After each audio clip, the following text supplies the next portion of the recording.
Mamaya natin pag-uusapan yung patungkol sa pagpaparamdam ni Bongbong Marcos na gusto niya na mag-resign. Okay? Nagparamdam sa mga sundalo. Pero sa ngayon, pag-usapan natin, bibigyan po natin ng komentaryo. Matindi po. Eto na. Ang idol ng mga tuta nag-resign na po. At ito ang kanyang speech. Siyempre, himay-himayin po natin. Sa pag-akyat ni late 1st District Representative Martin Romualdez sa rostrum. Hoy! Parang balungkot ka. Pambihira ka naman, Tambi. Ang dami-dami mong pera, may dalawa ka bang private jet? Oo. Ako kahit isang private jet, wala. Tapos ang lungkot-lungkot mo. Oh, dapat masaya ka. Joyful. Ang dami mong pera, atik-atik. Oh, di ba? Kita mo, kahit ganyan ang itsura mo. Sige, wag na ko. Formal niyang ipinaalam sa mga kasamahan sa Kamara ang kanyang Coach Oli? Masama na nga ang loob, nalulungkot eh. Nako, tigil-tigilan niya nga ako. Alam nyo, ang buhaya makapalang balat. Hindi yan basta-basta nasasak. Subukan mo suntukin ng buhaya. Baka ikaw pa masaktan. O, makapalang mukha ng buhaya. Nakita na ba kayo? Nakita na ba kayo ng buhaya makinis ang ano?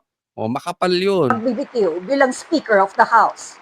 Sige, pakinggan After natin. deep reflection and prayer, Nag-prayer pa, wag mo siya na sinasabi ko. Anong pinalangin mo na naman? Mamatay si Sarah. Ito sa akin lang. Ako talagang dapat sa tingin ko tayo po ay lahat ay manalangin.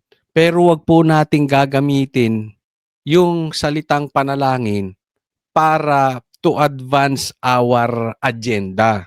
Oh, di ba? Wag, anong prayer mo? I have made a decision Hmm. today Oh. with a full heart Oh. and a clear conscience. Nako, patay tayo dyan. Ang daming mali. Simula pa lang, isa-isahin natin anong mali. Pambihira, hindi tayo matatapos sa dami ng mali nito. Today, I made a decision. Tanga! Hindi ikaw nagdesisyon. Nag-aklas yung taong bayan. Ayaw din ni Bongbong Marcos na pag-resignin ka. Isipin mo, 3 taong ka dyan, sinisigaw namin. Pag-resigning ka na. Una pa lang sinasabi namin, huwag kang kuhanin dahil magkakagulo-gulo ang Pilipinas. Takot sa'yo si Bongbong Marcos. Hindi ka pinag-resign. Kaya hindi ikaw ang nag-decide. Hindi rin si Bongbong. Ang taong bayan. Naramdaman ang taong bayan. Huwag kang kasi kung hindi nagsumingaw yung baho mo at yung baho ni Bongbong Marcos, hindi ka magre-resign.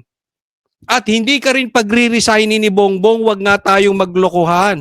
Nagsingawan lang eh. Ano pa mali? Kalimutan ko tuloy. O sige. Today, with a full heart, Buong puso. Wala kang puso. Hindi tayo matatap. Akalain mo nalulunod yung mga kababayan mo. Ikaw bumibili ng private jet? Anong buong puso? Wala kang puso. Ang tabat.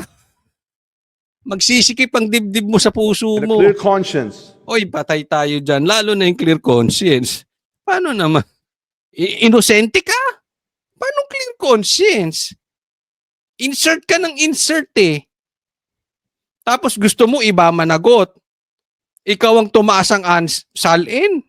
Ikaw ang nag-insert. Paano clear conscience? I tender my resignation as Speaker of the House of Representatives. Palakpakan naman tayo dyan. Bitbitin mo na yung pinsang mong bugok. Yung pinsang mong weak. Kahapon pala, umugong na ang kanyang pagbibitiw sa pwesto sa gitna ng mga alegasyong korupsyon sa mga Hoy, ang gusto namin marinig yung speech niya. maanumalyang flood control projects at may mga kongresista umanong kumuha ng kickback sa mga ito. The issues surrounding certain infrastructure projects have raised questions that weigh not only upon me, but upon this institution we all serve. Ayan, yung baha daw, bumagsak sa kanila. Mabigat. Dapat, kaninong gusto mong bumagsak yan? Sa Duterte na naman. Sa akin, sa Banateros, kay Sara. Ang linis-linis mo kasi. Yan ang problema sa linis-linisan eh. Mm. Ang ating mga kababayan ay Ano? naghahangad ng linaw at higit sa lahat ng tiwala. Ay, wala na talaga. Kahit anong gawin mo, kahit magtatatumbling ka dyan, ha? Kahit makipaglaro ka sa elepante at buhaya, wala nang talagang tiwala ang taong bayan sa'yo. Alam mo siguro, ang may tiwala lang dito kay Tambi, siguro yung mga aso niya, mga tuta. Oh, may tuta siya dyan sa Senado. May mga tuta siya dyan sa Kamara. Siguro yung mga vloggers din, si Jam Magno, etc. Baka yung mga yun. Oo. Pero wala na sumusuporta rito. Oh, siguro yung asawa mo. Siyempre, timpayaman din yun eh. Tungkulin natin ito'y may balik. Hmm. Huwag ka nang babalik, pambira, maawa ka sa Pilipinas. Ha? Oh. The longer I stay, Hmm. the heavier that burden grows on me, on this House, and on the President I've always sought to support. Nako, buti naman alam mo. Oh, the more na daw magstay siya, lalong bumibigat ang sitwasyon. Oo, pero meron kang mali. To the President you support, wag nyo kaming lokohin. Wag sabihin mo, sige nga, wala kayong away ni Lisa? Nako, nagtatanong lang. Kasi marami akong naririnig. Powerful pala si Lisa. Isipin mo, ang tagal ng sinasabihan si Bongbong tanggalin ka, hindi ka matanggal. Nung si Lisa, di umano, gumalaw. Ay, tapos. Tapos ang boxing. Mamaya isasabihin ko sa inyo, bakit sa tingin ng taong bayan si Lisa gumagalaw? Kasi may connection po yan. Mamaya po, mamaya. Dagdag niya, ang kusang loob na pag-alis sa pwesto, tugon sa panawagan ng Pangulo. Hindi kusa yun. Napilitan ka. Sinasabi pa nga ng mga kasama mo, suporta mo eh. Hindi ka magre-resign. Ngayon, bigla ka nag-resign. Huwag nga ako. Araw-araw, gabi-gabi, nagbablog ako. Oo, nasusubaybayan ko, pati yung tuta mo si Puno. Oh. Di ba, pinagtatanggol ka ngayon? Leadership also demands that we confront the trials of the President. In his recent State of the Nation address, our President reminded us Ano? that accountability must prevail. Hindi naman accountability mas prevail. Anong presidente mo sinasabi? Nobolan nyo kami dalawa magpinsan. May kasunduan na kayo eh, no? Di ako sa tingin ko may kasunduan na tong dalawa eh. Tatandaan natin, anong sabi ni BP Sara? Ang may hawak ng pera ng taong bayan ay si Tambi tsaka si Saldi. Oh, pumunta siya sa opisina ni Bongbong. Oh, sige, alis na ako. Basta touch me not. Ha? Hayaan mo na lang yung nakuha ko. Posibleng ganyan ang kasunduan. Pero hindi na kita bubukuhin. Hindi po inosente yung pinsan mo. Huwag nyo kaming lokohin mga Pilipino. Ha? And that no one is above scrutiny. Anong no one above scrutiny? Pustahan tayo. Hindi maiimbestigahan si Bongbong. Unless tayong mga tao, pagpatuloy natin yung sigaw. Diyan po ang importante. Para katulad nito, ayaw man niya pag-resignin si Tambi, na pag-resign dahil sa sigaw ng taong bayan. I fully and unequivocally embrace that call. I step down not in surrender, but in service. For sometimes, the greatest act of leadership is the grace to let it go. Nox, may ganun. Anong ili-let go mo? Yung ghost projects? Yung jet plane mo? Bida ka pa. Di ba? Yung style mong ganyan? Wag nyo nga kaming... Hindi ko alam kung pabida to o pabiktim. So that this institution may endure stronger than ever before. Hindi na. Hindi na lalakas yung institusyon yung Kamara. Taga mo to sa bato. Yung institusyon yung Kamara, hindi na lalakas pa. Isipin mo, pinalitan ka, pinalit si D. Oh. Di lokohan lang din yan. Mamaya ipapakita ko sa iyo sa inyo. Ano-ano mga sabit niyan si D. Kalma lang kayo. Di ba? Paano lalakas yan? Lalakas lang ulit, babalik ulit, posible ang tiwala ng taong bayan sa Kamara. Huwag kayong makialam sa mga infrastructure. Pangalawa, pag-upunan ni BP Sara. Diyan pa lang kayo makakabawi. Ba't sa ngayon? Ang baho nyo, sa totoo lang. Sa resignation ni Romualdez, sinimula ng botohan para sa kanyang kapalit. Iisa ang nanominate, si Isabela 6th District Representative Faustino Boji D. III. 253 votes. At sa botong 253 na pabor, 28 abstentions, at 4 na hindi bumoto, inihalal bilang susunod na House Speaker si D. Pangako ni D. Under my leadership, this House will change. Nako! Mabigat yun Under my leadership, this house will change. Alam mo kung bakit mabigat? Yung pangako mong yan, di? Kasi lubog kayo sa Kumunoy. Lubog kayo ngayon, hindi lang sa imburnal. Lubog kayo sa septic tank. So, dalawa lang to, di. It's either nagsasabi ka ng totoo, na babaguhin mo ang Kamara, ituturing kang hero ng mga tao. Or, isa ka ring tuta, gaya doon sa pinalit sa Senadong President. So, ipokrito ka. In short, dalawa lang yan. Ipokrito ka o hero ka. Titingnan natin kung ano ang magagawa nitong si D. Ipokrito o hero. I will not defend Sige, ilagay nyo rin. Ano sa tingin niyo magiging hero to? Lagay nyo sa comment section o magiging ipokrito. the guilty, and I will not shield the corrupt. Nako, edi imbestigahan mo nga si Bongbong. Sige nga, dun pa lang simulan mo. I will not shield the corrupt. Pauwiin mo si Saldico. Ay, sa bagay, gusto na nilang pauwiin si Saldico. Speaking of Saldico, ngayon bigla-bigla. Dati, parang tabu. The name that cannot be mentioned. Hindi pwedeng banggitin si Saldico. Kukuyugin ka. Ngayon, pag resign ni Tambi, pati si Puno gustong umuwi si Saldico. Kaduda-duda, di ba? Oh, bakit? Gagawin fall guy. Siya lahat ang may kasalanan, ligtas si Tambi. Posible nga ang gawin dyan. Sige, pauwiin yan si Saldico. Pero hindi naman talaga pinauwi. Tapos ibibintang sa kanya lahat. Ligtas si Tambi. Si Saldi, naghayahayang buhay kung saan man siya lupalop ng mundo. May private jet Tapos si Bongbong Marcos, ligtas din. Sinong, nila? Ginawa pang sinacrifice si Saldi. Ganyan po yung mga yan. Kaya wag tayo maniniwala Nako, bigla kayo nagbaligtaran. Galit kayo, ayaw nyo paano si Saldi. Tas ngayon, biglang si Saldi ko.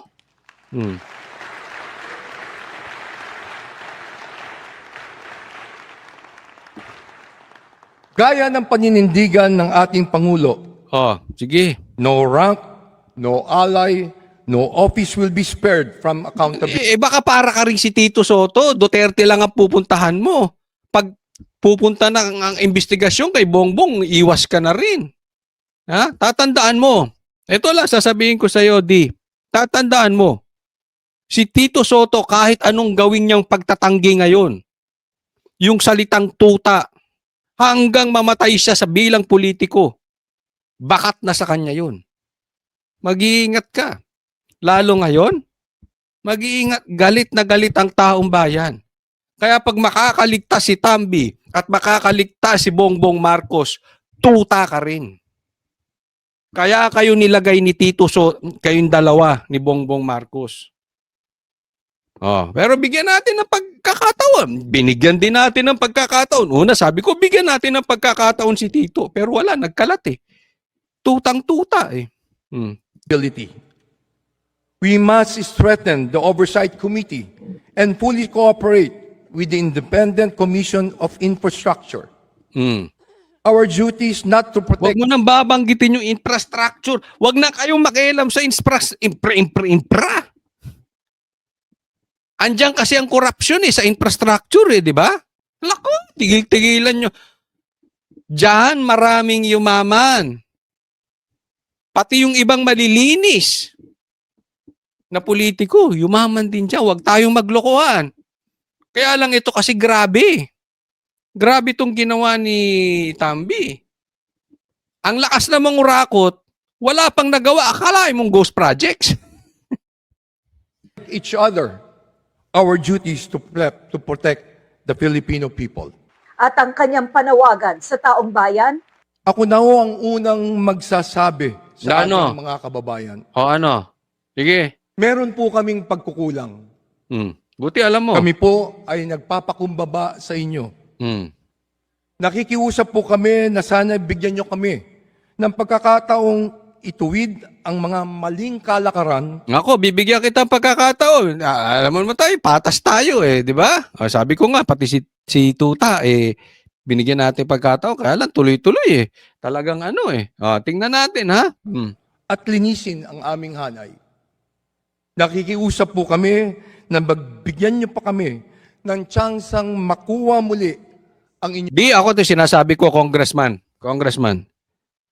Ayaw na ng Pilipino ng salita. So kung yan ay empty words lang, huwag mo nang ituloy. But since sabi pagbibigyan ka. Ha? Pero hopefully hindi ka lang puro dakdak. pong tiwala. Kasi Bago baka ang yan botohan- di na yan, demonyo.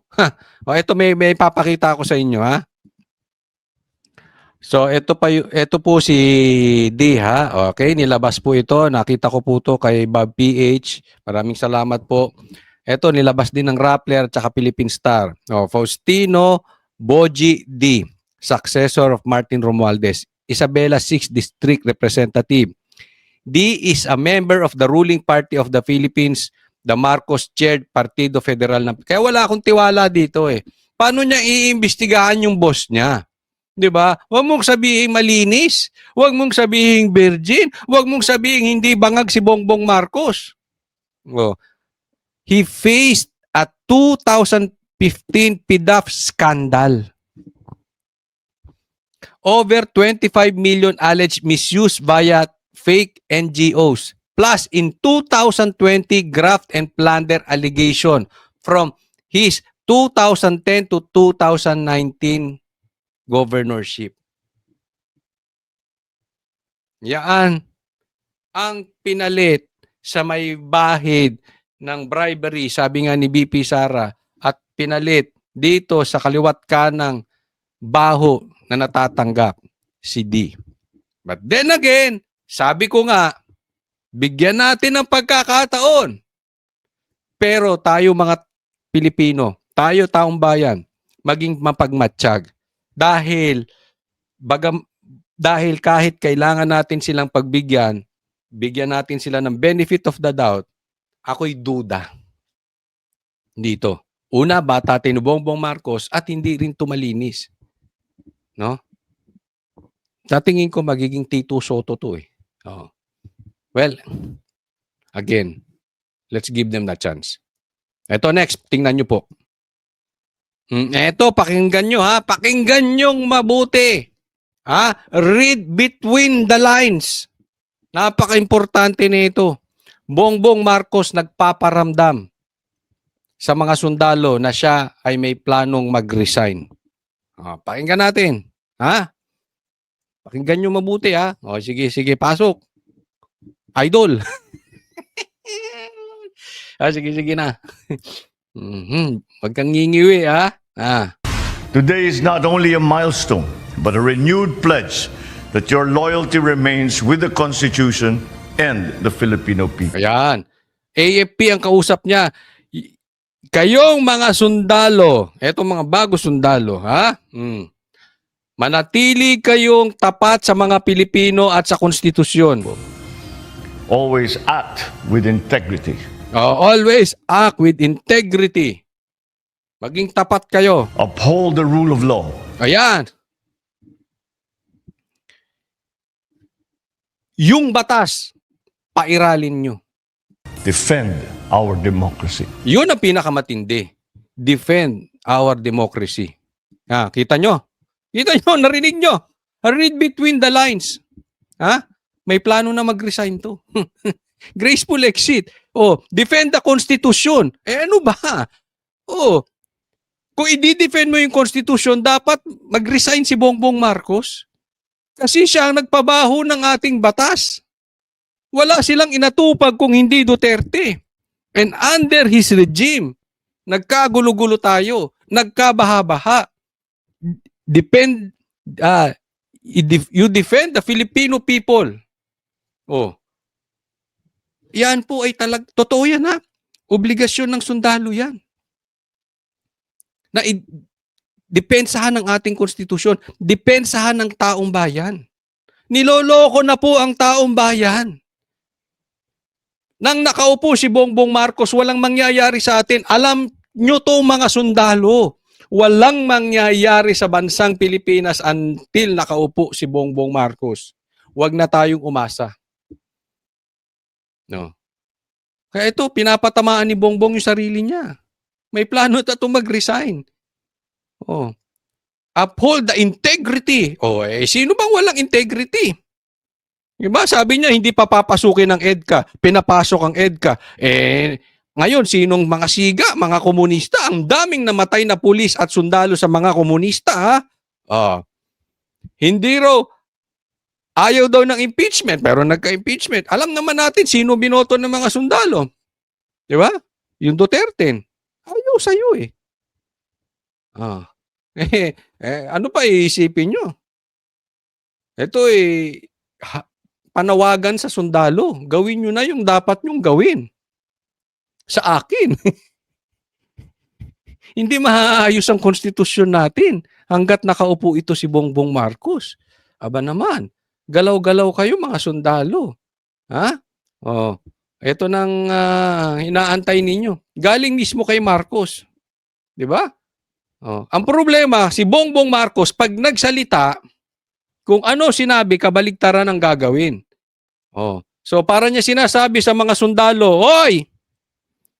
Huwag niyong galawin ang mga kurap. Steady lang kayo. Huwag niyong ipagtanggol ang konstitusyon. Ako ipagtanggol niyo. Kasi kung konstitusyon ang ipagtatanggol, dapat talaga tanggalin si Bongbong.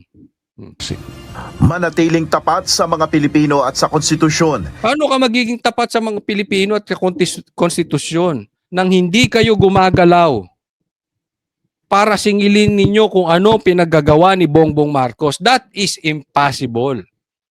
Ito ang inaasahan ni Pangulong Ferdinand Marcos Jr. sa mga nanumpang bagong promote na general at flag officers ng Armed Forces of the Philippines.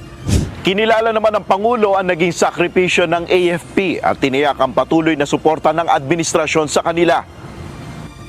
I know the sacrifices you have made in serving this great nation. Rest assured, this administration will do the best we can to provide you with the resources and benefits so that you can focus on your duty. Ayan, binanggit na yung benefits. Alam nyo kung bakit? Alam mo ba't siya nagsasalita ngayon sa mga yan? Bakit niya pinabola yung mga sundalo? Bakit binabanggit niya yung benefits? Kinakabahan na yan. Kasi alam ni Bongbong, maraming ayaw na sundalo sa kanya. Nagsalita na nga yung mga retired police at saka retired army. Pinagre-resign na siya. Kaya ito, nagkakaroon ng loyalty check. Sinasabi niya, akong bahala sa inyo, aayusin natin to, magkakaroon kayo ng benefits. Nasa listahan namin kayo. Binobola na naman ng mga Pilipino. Ewan ko sa inyo mga sundalo kung kayo magpapabudol. Nagsalita na yung mga nauna sa inyo na meron talaga matitinding talino. Hindi ko sinasabing mahina kayo, pero yung mga retired generals at police, nagsalita na, pinagre-resign to. Oh, ay galaw-galaw. Hindi po tayo nananawagan ng himagsikan. Ang panawagan namin sa inyo, ipagtanggol ang konstitusyon at ang taong bayan. Si Bongbong mismo ang may sabi niyan. O di gawin nyo. Paano nyo ipagtatanggol ang konstitusyon at taong bayan ng nakaupo to? Hello? That is impossible. Nanawagan naman si Pangulong Marcos sa AFP na patuloy na palakasin ang presensya nito sa mga Ayan na naman tayo sa China. Ipapakita ko sa inyo to, ha? Oh, relax. Ito. Ayan. Total, nabanggit ni Bongbong Marcos yung China. Basahin natin, ha? Nakialam na naman ng Amerika dito sa usaping baha ng bansang Pilipinas. Nakialam sa flood control projects ang Amerika. Pambira talaga, US condemns latest aggressive Chinese action versus Philippine vessels. So sa madaling salita, pumasok ang Amerika tungkol doon sa pinapalabas nilang budol-budol na sigalot ng China at Pilipinas. Bibigyan natin to ng komentaryo, pero aalisin muna natin yung picture, ha? Kasi pina-flag ni YouTube pagka may mga ganyan-ganyan na gera-gera. So alisin ko at saka ako bigyan ng komentaryo, ha? Ayan. Alam nyo, mga kapwa kong mga Pilipino, tayong ordinary citizens, we pick our battles. Etong sigalot sa China ay gawa-gawa lang ni Bongbong Marcos at ni Tambi. Remember this. Wala naman tayong problema sa China before pumasok si Bongbong. Biglang si Bongbong nung pumasok at pumunta ng Amerika the first time, iba na tono niya. Naging tuta na siya ng Amerikano. And then bigla na lang tayo may problema sa China. Alam naman natin kung bakit sunod-sunuran si Bongbong Marcos sa China. And eto na naman, pumapasok na naman ang US. Ito po yun. Huwag tayong paliligaw. Kasi iibahin na naman ang balita. Alam natin, si Bongbong Marcos ay may hilig mag-iba ng balita. Ililihis na naman niya ang kwento, ililihis na naman, tapos ang Pilipino makakalimot. Ganyan ang ginawa nila sa PI. Ganyan yung ginawa nila nung may namatay na kasama ni First Lady dyan sa Amerika. Gumagawa sila ng malaking balita. So wag tayo magpapa-focus dito. Hindi ko sinasabi na wag nating ipagtanggol ang bansang Pilipinas. But as of now, hindi naman tayo gagalawin ng China. Ang sumako pa nga sa atin, Amerika. At alam natin, drama lang yan. So, focus tayo. Let's pick our battles. Mga kababayan ko, diinan natin kasi nararamdaman na tayo patungkol sa flood control. Huwag tayong kukurap. Kung gustong kumurap ng mga dilaw dahil tuta sila ni Bongbong, kung gustong gumalaw ng mga kumurap ng mga komunista dahil tuta sila ni Bongbong, yung mga pula, bahala sila. Basta tayo DDS, focus tayo. Huwag tayo hihiwalay doon sa problema natin. Dahil dapat managot si Tambi, si Saldi, at saka si Bongbong. Tatlo sila. Huwag na po, malapit na po. Tuloy natin yung sigaw. Huwag po tayong papayag. Iligaw tayo. Okay? Nakikialam, pumapasok. Alam naman natin dahil etong Amerika ayaw si Sara. Diba? Kasi hindi sila makapasok. Hindi kayang bulahin. Marcos lang nabobola na itong Amerika. Hindi kaya ng Amerika ang Duterte. Kaya papasok. Pati sa problema natin sa baha, pinapasok ng Amerika, pambihira. Huwag tayo papagamit, ha? Ito, tingnan po natin next. Ito, tingnan natin yung sinabi ni Pulong. Sabi niya, huwag naman nating sabihin sa halos 4 na taon bilang Pangulo, wala ka man lang alam sa korupsyon sa Kongreso. nandyan mismo ang anak mo bilang majority leader. Kabubuhan yun. Alam mo yung, hindi ko alam kung anong tinitake na multivitamins nito si Bongbong. Hindi ko alam kung ito ay nagtitake ng antibiotic. Ikaw ba ay nag-a-addict? Kasabihin mo ba naman sa speech mo, hindi ko alam paano nagkaganito ang bansang Pilipinas? Pambihira ka, hindi mo alam?